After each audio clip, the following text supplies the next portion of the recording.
Hi, Erica. Thanks for joining. I've never done this. This is my first time. If you're able to hear me, write a comment. Say I can hear you. Hi, Sid. Thanks for joining. If you guys can hear me, just write a comment that, okay, you can hear me? Oh, excellent. Okay, great. Yay. Okay, you guys are my first two people that joined. So exciting. So I'm just going to kind of start and then just add things as I see people joining. So we just have posted our first commercial for Sexy Boss Babe. Aw, thank you. I love you. I just posted it on my personal IG, so just click on it. It's 25 seconds long, but you can kind of see what's going on. And oh, hi, Font. Miss you. Aw, my 3 favorite girls are on. I'm so excited. So just check out the link to the new little commercial. It's just like our first one, but I'm excited. It just kind of shows progress and growth for Sexy Boss Babe.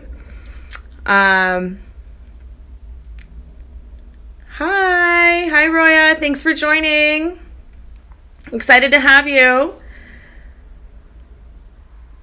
So share your comments, you guys. I just posted our first commercial for Sexy Boss Babe. It's just some new content. The link is in my bio. So if you haven't checked it out, just click on the link, watch it for a couple seconds. It's about 25 seconds long. And just share your feedback in the comments. Let me know what your thoughts are. Let me know what you kind of think about the brand and the commercial concept. As you know, the brand is called Sexy Boss Babe, and a Sexy Boss Babe is about being a woman who's beautiful from the inside out.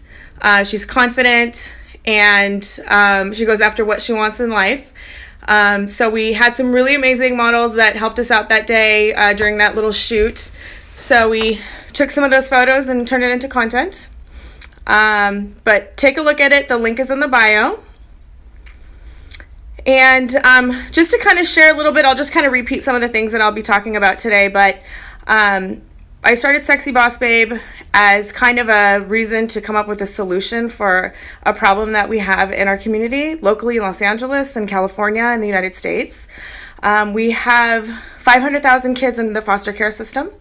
California ranks pretty much like number one with the most kids in foster care. And why is that important? The reason why it's important is that the foster care system is a feeder into human trafficking, into the incarceration rates, into homelessness. Los Angeles, or not Los Angeles, but the United States is the country with the highest rate of incarceration compared to anywhere else in the entire world. And 90% of incarcerated inmates, if you trickle it down and figure out what the common denominator is. Thank you. Hi, Wise. Hi, Jay. Thanks for joining, guys. I'm nervous. I've never done a live feed, so thanks for tuning in and listening and watching. I'm just catching everybody up kind of on what's going on. I just posted our first Sexy Boss Babe commercial. The link is in the bio on my personal Instagram page, so check it out. It's about 25 seconds long. Take a look at it, and then, thank you. Thanks, Erica. Thanks for your positive feedback. And it just, again, like I'm saying, it's just a tiny little milestone of progress for us. Thanks. Hi, Myra. Thanks for joining. Thanks, Weiss. I appreciate it. But I just kind of was sharing with everybody just kind of the reason behind Sexy Boss Babe, and that we're just trying to use it as a vehicle of social entrepreneurship to solve some problems in America, at least to start with. And why foster care, why human trafficking? The causes, both issues are related. And I was talking about the incarceration rate a couple minutes ago. We're leading compared to any other country in the world. And if you trickle everything down, it boils down to the foster care system. People are coming out of foster care with not enough resources. So there's a lot of, thanks guys. There's a lot of problems in the system. And the majority of people that are trafficked, our sex trafficking victims, are kids from foster care because they're just overlooked. They don't have the proper care, supervision, love, and support that humans need. So they get targeted, and sex trafficking is an organized system, and they know what's going on with the foster care system, so they strategically target these kids. We're not talking about it as a community or as a society, and being in the nonprofit world, it's very hard to raise awareness on causes. It's very hard to fundraise for your causes. I've seen it firsthand. So I thought a solution could be a fun beauty product. As we all know, the beauty industry is a over $500 billion industry. So why not use it as a vehicle to fundraise for nonprofits? And use it as a platform to raise awareness for a cause that's really, really important, which is foster care and human trafficking. So that's kind of what we're doing, and we're grassroots here, we're bootstrapping, and every little bit of exposure and brand awareness is really a big deal for us, and it's important. So when you guys join me tonight on this live feed, it's cool. It's like, thanks. So we've got a lot of other great things coming up. I filmed a documentary called Breaking the Cycle that's about foster care, and it touches on human trafficking. I filmed it a while back, and we've just been waiting for the right time to screen it. And we're going to be screening it at the end of this month, Saturday, March 30th. And it's getting a lot of exposure. We have a lot of important people from the foster care system, from the human trafficking fields, experts that will be attending. The film is intended to be a call to action film, so oftentimes we will watch a documentary and learn about a new cause, and we think, oh, that's so sad, and we walk away from it, but then what? And we're not really left with much else after. So this film is intended to be a call to action, so not only are we going to experience and learn some really important stories that are very shocking and jarring, we're going to give our audience a call to action and things that everybody can do, the general public can do. And there's different levels of calls to action for, like I said, the general public, for policymakers, for people in the system. There's one particular thing that hopefully I won't cry when I talk about this. It's kind of hit or miss. It's a subject that really touches me. This little boy, his name is Gabriel Aguirre, and he was not in the foster care system, but the foster care system is overseen by an organization called DCFS, or the Department of Children and Family Services.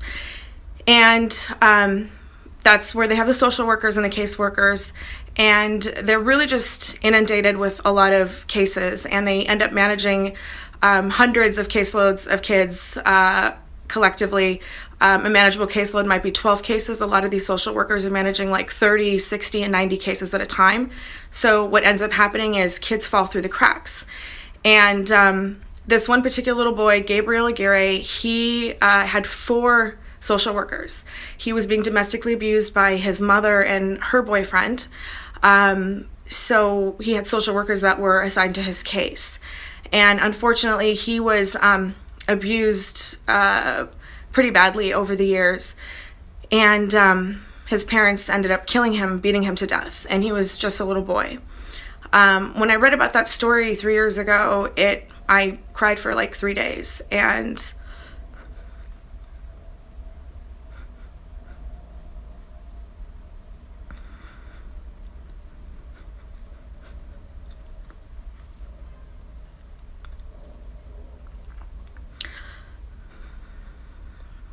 what I learned was that the system had failed him. All 4 of those social workers are now on trial for murder.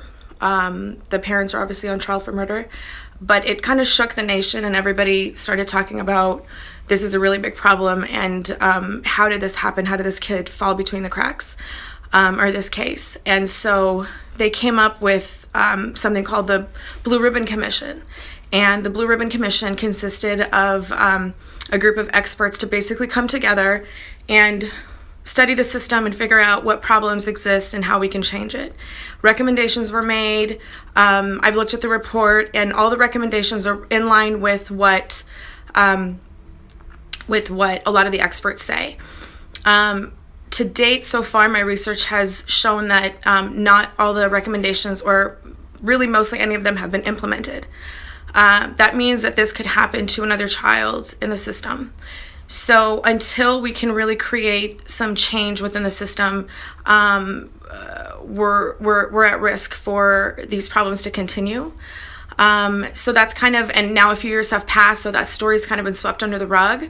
And with this documentary, that's my goal, is to bring it back into the spotlight, bring this cause back into people's awareness, and work together to hold everybody accountable, so we can create the change. And it's not about pointing fingers at anybody. I think that I know some people at the DCFS and they're not bad people. It's just sometimes there's poor oversight or poor management or not enough resources. So it's about really coming together and coming up with some solutions collectively and thinking outside the box. So March 30th's documentary is about that. There will be some solutions thinking outside the box. There's a technology that will be presented. We've teamed up with another nonprofit that has come up with an incredible technology that, if implemented, could truly assist and come up with some really great solutions and alleviate a lot of the problems that a lot of these social workers face that could help the kids in the long run. So a lot of you that know me on a personal level know that, I've been involved in various causes that have to do with kids over the years. It's just, it's something that touches my heart. It's important to me. And I've done nonprofit work and, volunteering and fundraising. And I've just kind of come to that conclusion that it's all really hard. It's all really difficult. And Sexy Boss Babe, between me and you, because I've got my good friends on the line here, Sexy Boss Babe's kind of like my Trojan horse to get people to care and contribute. And you might not even know that you're caring and contributing because you're doing something fun and buying a fun beauty product. And, but, at the end of the day, you are contributing to a very, very important cause, and you are actually impacting and making change to the world.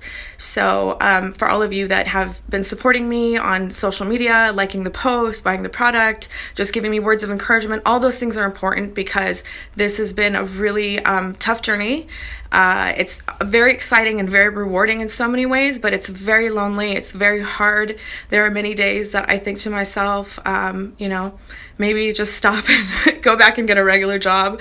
I miss fancy dinners and going to, vacations and whatnot. But I put that aside because the cause and the vision and what I'm trying to accomplish in the long run is so, so important to me.